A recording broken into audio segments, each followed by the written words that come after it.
بسم اللہ الرحمن الرحیم الحمد للہ رب العالمین والصلاۃ والسلام علی سید المرسلین و خاتم النبیین اما بعد۔ صحیح بخاری باب کتاب الجمعہ،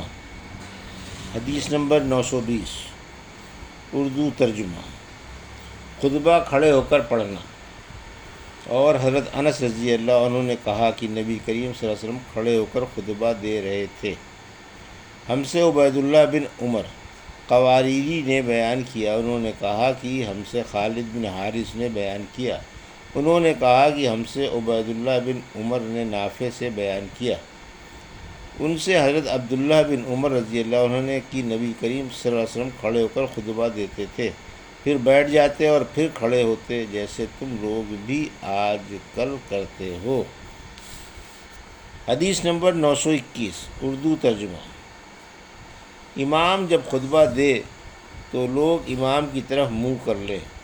اور عبداللہ بن عمر اور انس رضی اللہ عنہ نے خطبہ میں امام کی طرف منہ کیا۔ ہم سے معاذ بن فضالہ نے بیان کیا، کہا کہ ہم سے حشام دستوائی نے یحییٰ بن ابی کثیر سے بیان کیا، ان سے ہلال بن ابی میمونہ نے، انہوں نے کہا ہم سے عطاء بن یسار نے بیان کیا، انہوں نے ابو سعید خدری سے سنا کہ نبی کریم صلی اللہ علیہ وسلم ایک دن ممبر پر تشریف فرما ہوئے اور ہم سب آپ صلی اللہ علیہ وسلم کی ارد گرد بیٹھ گئے۔ حدیث نمبر 922، اردو ترجمہ۔ خطبے میں اللہ کی حمد و ثنا کے بعد اما بعد کہنا۔ اس کو اکرمہ نے ابن عباس رضی اللہ عنہ سے روایت کیا، انہوں نے حضرت صلی اللہ علیہ وسلم سے، اور محمود بن غیلان امام بخاری کے استاد نے کہا کہ ہم سے ابو اسامہ نے بیان کیا کہ ہم سے حشام بن عروہ نے بیان کیا، مجھے فاطمہ بنت منظر نے خبر دی، ان سے اسماء بنت ابی بکر نے، انہوں نے کہا کہ میں عائشہ رضی اللہ عنہا کے پاس گئی، لوگ نماز پڑھ رہے تھے، میں نے اس بے وقت نماز پر تعجب سے پوچھا کہ یہ کیا ہے؟ حضرت عائشہ رضی اللہ عنہا نے سر سے آسمان کی طرف اشارہ کیا، میں نے پوچھا کیا کوئی نشانی ہے؟ انہوں نے سر کے اشارے سے ہاں کہا، کیونکہ سورج گہن ہو گیا تھا۔ اسماء نے کہا کہ نبی کریم صلی اللہ علیہ وسلم دیر تک نماز پڑھتے رہے، یہاں تک کہ مجھ کو غشی آنے لگی۔ قریب ہی ایک مشک میں پانی بھرا رکھا تھا، میں نے اسے کھول کر اپنے سر پر پانی ڈالنے لگی، پھر جب سورج صاف ہو گیا تو رسول اللہ صلی اللہ علیہ وسلم نے نماز ختم کر دی۔ اس کے بعد آپ صلی اللہ علیہ وسلم نے خطبہ دیا، پہلے اللہ تعالیٰ کی اس کی اس شان کے مناسب تعریف بیان کی، اس کے بعد فرمایا اما بعد، اتنا فرمانا تھا کہ کچھ انصاری عورتیں شور کرنے لگیں، اس لیے میں ان کی طرف بڑھی کہ انہیں چپ کراؤں تاکہ رسول اللہ صلی اللہ علیہ وسلم کی بات اچھی طرح سن سکوں، مگر میں آپ کا کلام نہ سن سکی۔ تو پوچھا کہ رسول اللہ صلی اللہ علیہ وسلم نے کیا فرمایا؟ انہوں نے بتایا تھا کہ آپ نے فرمایا بہت سی چیزیں جو میں نے اس سے پہلے نہیں دیکھی تھیں، آج اپنی اس جگہ سے میں نے انہیں دیکھ لیا، یہاں تک کہ جنت اور دوزخ تک میں نے آج دیکھی۔ مجھے وحی کے ذریعے سے یہ بھی بتایا گیا کہ قبروں میں تمہاری ایسی آزمائش ہوگی جیسے کان دجال کے سامنے یا اس کے قریب قریب۔ تم میں سے ہر ایک کے پاس فرشتہ آئے گا اور پوچھے گا کہ تو اس شخص کے بارے میں کیا اعتقاد رکھتا تھا، مومن یا یہ کہا کہ یقین والا۔ حشام کو شک تھا، کہے گا کہ وہ محمد رسول اللہ صلی اللہ علیہ وسلم ہیں، ہمارے پاس ہدایت اور واضح دلائل لے کر آئے، اس لیے ہم ان پر ایمان لائے، ان کی دعوت قبول کی، ان کی اتباع کی اور ان کی تصدیق کی۔ اب اس سے کہا جائے گا کہ تو صالح ہے، آرام سے سو جا، ہم پہلے ہی جانتے تھے کہ تیرا ان پر ایمان ہے۔ حشام نے شک کے اظہار کے ساتھ کہا کہ رہا منافق یا شک کرنے والا، تو جب اس سے پوچھا جائے گا تو اس شخص کے بارے میں کیا کہتا ہے، تو وہ جواب دے گا کہ مجھے نہیں معلوم، میں نے لوگوں کو ایک بات کہتے سنا، اسی کے مطابق میں نے بھی کہا۔ حشام نے بیان کیا، کہ فاطمہ بنت منظر نے جو کچھ کہا تھا میں نے وہ سب یاد رکھا، لیکن انہوں نے قبر میں منافقوں پر سخت عذاب کے بارے میں جو کچھ کہا وہ مجھے یاد نہیں رہا۔ حدیث نمبر 923 اردو ترجمہ۔ ہم سے محمد بن معمر نے بیان کیا، کہا کہ ہم سے ابو عاصم نے جریر بن حازم سے بیان کیا، انہوں نے کہا کہ میں نے امام حسن بصری سے سنا، انہوں نے بیان کیا کہ ہم سے عمرو بن تغلب رضی اللہ عنہ سے سنا کہ رسول اللہ صلی اللہ علیہ وسلم کے پاس کچھ مال آیا یا کوئی چیز آئی، آپ نے بعض صحابہ کو اس میں سے عطا کیا اور بعض کو کچھ نہیں دیا، پھر آپ صلی اللہ علیہ وسلم کو معلوم ہوا کہ جن لوگوں کو آپ نے نہیں دیا تھا انہیں اس کا رنج ہوا، اس لیے آپ صلی اللہ علیہ وسلم نے اللہ کی حمد و تعریف کی، پھر فرمایا اما بعد، خدا کی قسم میں بعض لوگوں کو دیتا ہوں اور بعض کو نہیں دیتا، لیکن میں جس کو نہیں دیتا وہ میرے نزدیک ان سے زیادہ محبوب ہیں،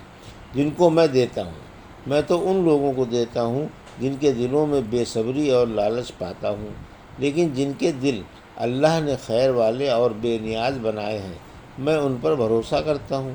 عمرو بن تغلب بھی ان ہی لوگوں میں سے ہیں۔ خدا کی قسم میرے لیے رسول اللہ صلی اللہ علیہ وسلم کا یہ ایک کلمہ سرخ اونٹوں سے زیادہ محبوب ہے۔ حدیث نمبر 924 اردو ترجمہ۔ ہم سے یحییٰ بن بکیر نے بیان کیا، کہا کہ ہم سے لیث نے عقیل سے بیان کیا، ان سے ابن شہاب نے، انہوں نے کہا کہ مجھے عروہ نے خبر دی کہ حضرت عائشہ رضی اللہ عنہا نے انہیں خبر دی کہ رسول اللہ صلی اللہ علیہ وسلم نے رات کے وقت اٹھ کر مسجد میں نماز پڑھی اور چند صحابہ بھی آپ کی اقتداء میں نماز پڑھنے کھڑے ہو گئے۔ صبح کو ان صحابہ رضوان اللہ علیہم نے دوسرے لوگوں سے اس کا ذکر کیا، چنانچہ دوسرے دن اس سے بھی زیادہ جمع ہو گئے اور آپ کے پیچھے نماز پڑھی۔ دوپہری صبح کو اس کا چرچا اور زیادہ ہوا۔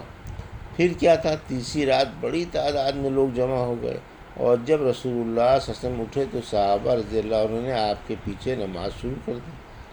چوتھی رات جو آئی تو مسجد میں نمازیوں کی کثرت سے تل رکھنے کی بھی جگہ نہیں تھی،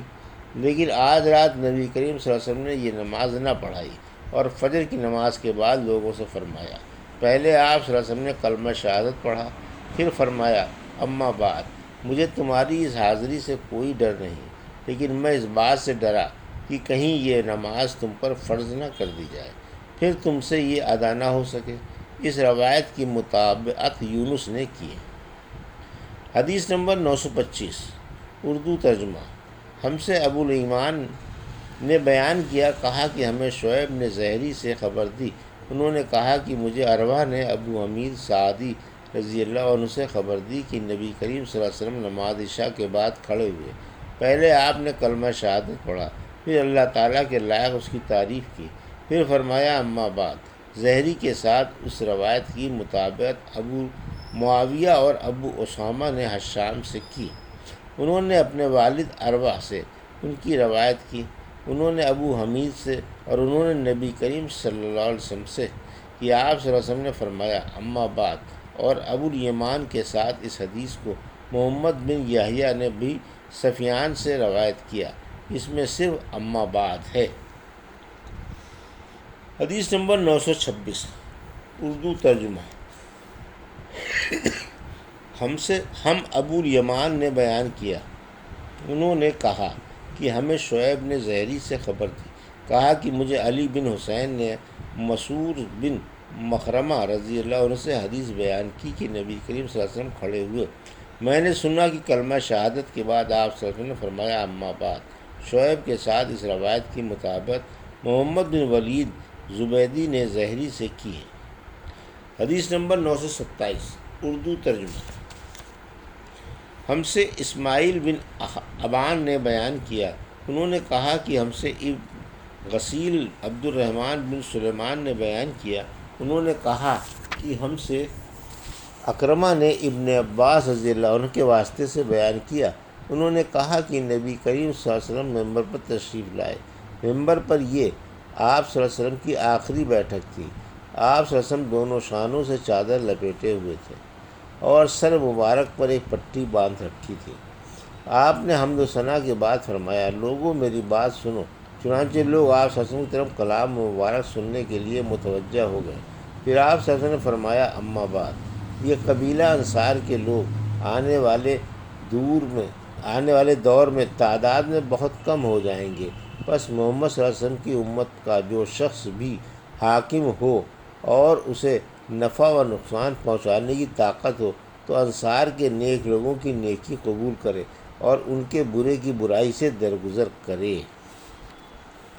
یہ تھا صحیح بخاری باب کتاب الجمعہ کی حدیث نمبر 920 سے 927 کا اردو ترجمہ جو ابھی آپ نے سماعت فرمایا۔ اللہ سے دعا ہے کہ اللہ